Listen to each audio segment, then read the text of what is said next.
Hello to my students. Hope you're doing well. Welcome back to the next module of HTML.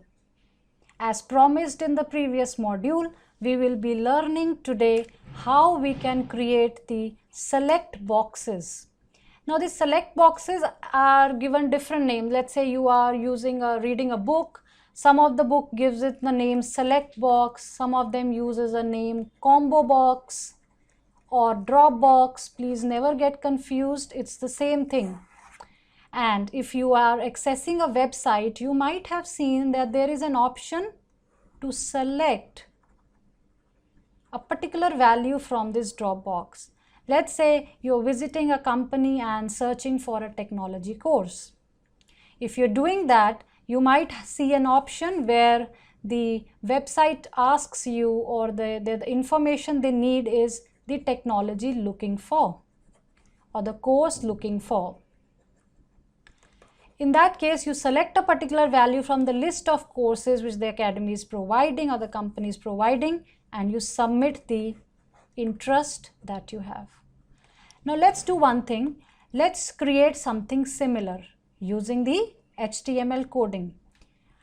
To start doing that, remember the very first rule: any control we create must be within the body tag and within the form tag.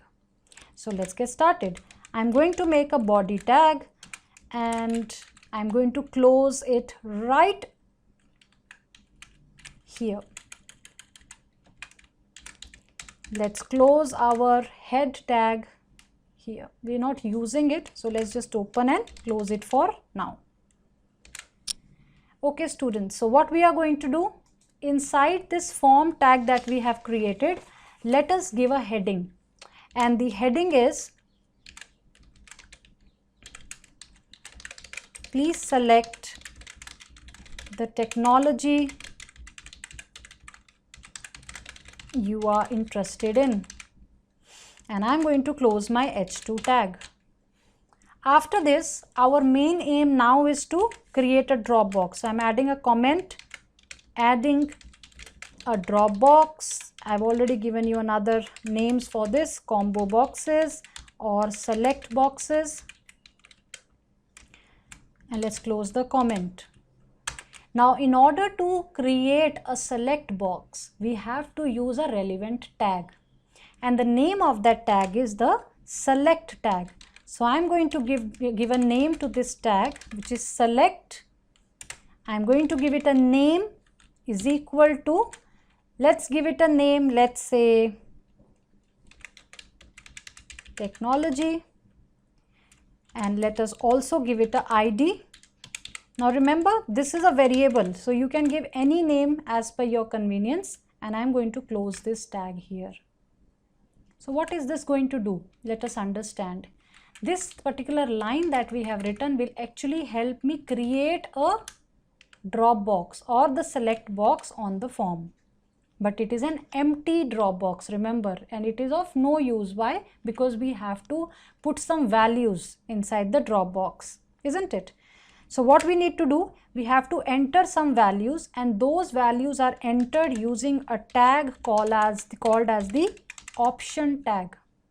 Okay, so we'll say option value is equal to, let's add some technologies, Java, and what we're going to do, close this tag, give the name Java, and I'm going to close the option tag here. Pretty much simple, isn't it? So what we have done for till now, let's have a quick summary before we move on to the writing the next code. We created a heading as per our normal h2 tag. We have covered this multiple times. However, this thing is new, we have learned. We are creating a select tag to create a drop box, and because the empty drop box is of no use, we are now populating it using the tag called as the option tag. Now what we will do is, we will add some more courses in this drop box by copying this code that we have written, and what we are going to do is add it inside the select tag. Let's say the courses that are being provided are HTML. Now please remember, as I keep reminding you in every module, please remember, do not get confused.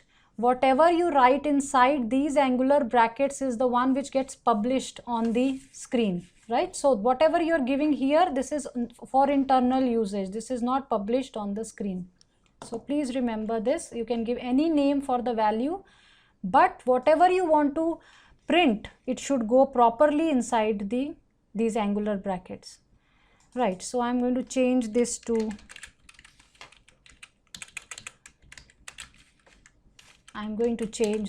let's say Scrum,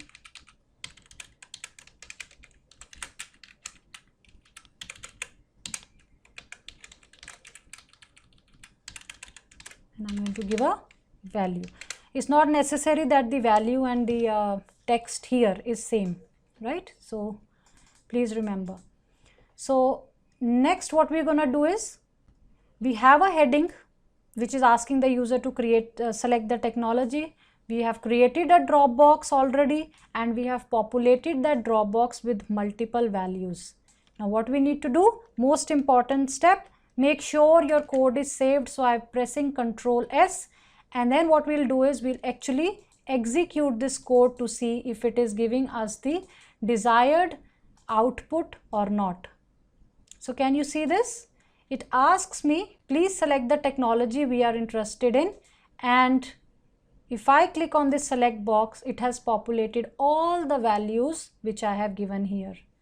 Students, sometime when you are accessing the drop boxes, they do not expose the very first value. There is a value written select, isn't it? So in order to incorporate it, what do you think we need to do? I'm sure you can answer this. Well done. All we need to do is, we need to give another value saying select, and that will do the magic.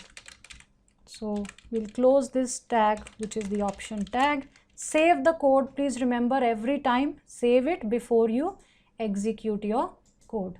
So here we go. We've got this select and we've got these values. Now if you think you want to put some label on the left hand side, you can always do that. In fact, if you want to make your heading as a P tag, just on the left hand side, you can make it like a paragraph tag, save your code, execute it. Now this is actually coming as, can you see this? This has come because we have not closed the paragraph tag properly. So we need to make sure we are closing the P tags properly. So what we need to do now, if let's say we want that both of these things are coming together, you can always use a label tag, in which what will happen, by default, as soon as you've written a label, the drop box will come alongside. All right. So a quick recap of what we have learned so far in this module. In this module, we have learned how to create the drop boxes or the combo boxes. There are two main tags we have learned, select tag and the option tag. Select helps us to create a drop box, and option helps us to populate the values inside the tag. I hope you enjoyed learning how we can create combo boxes. Recommend you to do the same coding after you've listened to me in this module. Stay tuned for the next module, in which we will learn more features in HTML. Thank you.